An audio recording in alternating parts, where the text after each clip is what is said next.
Hi everyone, my name is Clinton Gorsuch. I'm here today to give you a tutorial on how to catch fish in the wilderness. Today we're up at Lower Bear River Reservoir up off the Highway 88 in the Sierra foothills up near Jackson, California. As you can see here, we have a beautiful lake here today. As you can see though, the water level is a little low. The drought doesn't help that, but that doesn't mean there isn't any fish in here and we should still be able to find something. Today's tutorial, we're going to kind of just go over some of the different basic fishing techniques you can use at a lake like this, up in some of the foothills around California and a lot of places where you'll find most likely trout are going to be in this type of a lake. We're going to go over some of the different basic fishing techniques you can use if you're just fishing for fun to eat, or how you can catch fish on your own if you're out stuck in a situation where you need to survive and you have just some of the necessities and you can catch yourself some food.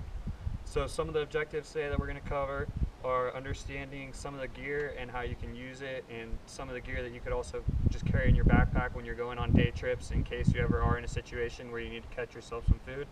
We're also going to go over some of the different techniques you can use for sport fishing, or just depending on what you have.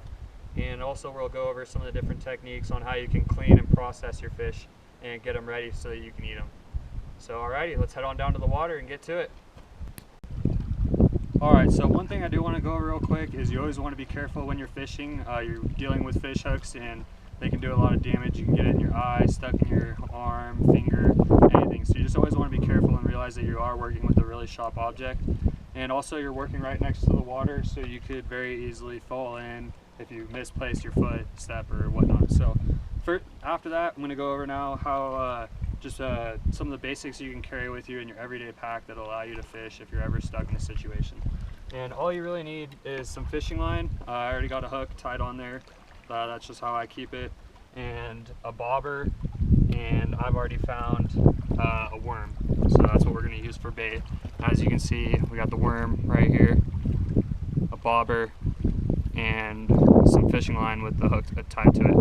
And I mean, these weigh a little next to nothing, so you should have no reason why not to put them in your pack. You don't even need this much string either. You can just have a little ball of it, and that would work perfectly fine as well. So I went ahead and found a stick, and that's what I'm going to use to go ahead and tie my line up, and we're going to give it a try. Alright, so I got my fishing line and my bobber tied on.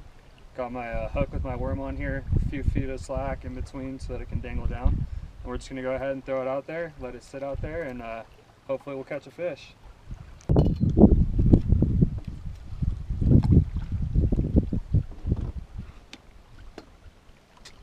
Alright, now it's just a matter of waiting.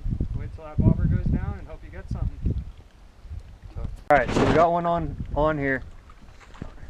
So we got one on here. As you can see, he's in the water there. I'm going to go ahead and pull him up here. Just stand up.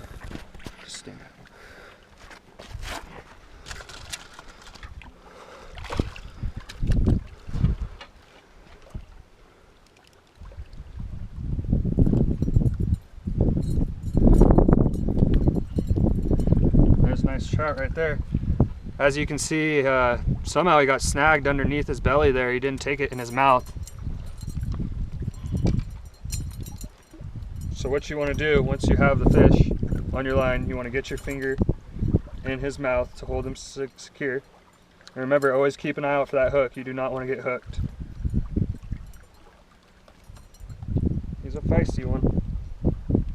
Once you got him inside the mouth like that, that's how you hold him. Go ahead and pull out that hook. There you got. Nice fish right there. Good for dinner.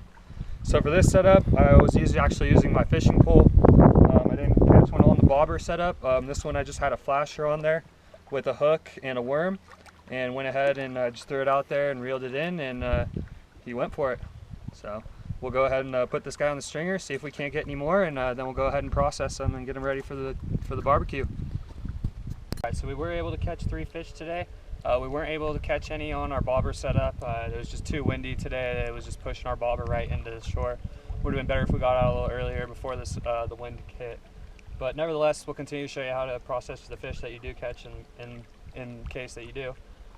So I'll go ahead and show you first off how you clean just 2 fish. It's real simple, real easy. You just go ahead, take your knife, and you just cut right down the middle. Back up a little bit. and you just want to cut right down its chest there, right down the middle. And you want to go right back to the back dorsal fin there. And I mean, it's a little gutty, but I mean, hey, if you want to eat, you gotta do it. I also recommend doing this. It's best to do this by the lake. You don't want to go back to your camp, otherwise you're going to be bringing in insects, attracting bears, and this way the catfish and the birds and whatnot will eat the remains. So once you got them cut open here, all you got to do is just stick your finger all the way to the top there, hold on to him by his mouth here, and just rip all those guts out. Slide them all out. Just get your finger in there, get your thumb in there nice and good, and just pull all that out of there. Go ahead and wash it off a little bit real quick, and just get all that blood out of there. And that's all you got to do right there. Otherwise you're just going to waste fish. It's ready to cook just like that. Alright, so I should have mentioned this in the beginning, but we'll mention it now before we take off. I do want everyone to know that you do need to have a fishing license in order to catch fish in California. You do need to be aware of the regulations, and that goes for every state in the United States. However, if you are in a survival situation where you are trying to catch fish to survive, that might have to be compromised. Alrighty, I hope everyone enjoyed the tutorial. I hope everyone picked up some new tactics and how they can carry gear with them, and what different gear they can use if they are trying to fish for different situations, and also different techniques on how to do that. And also now you have a few different ways of how you can process and cook your fish if you do get any. So thank you for your time, folks, and good luck fishing to you.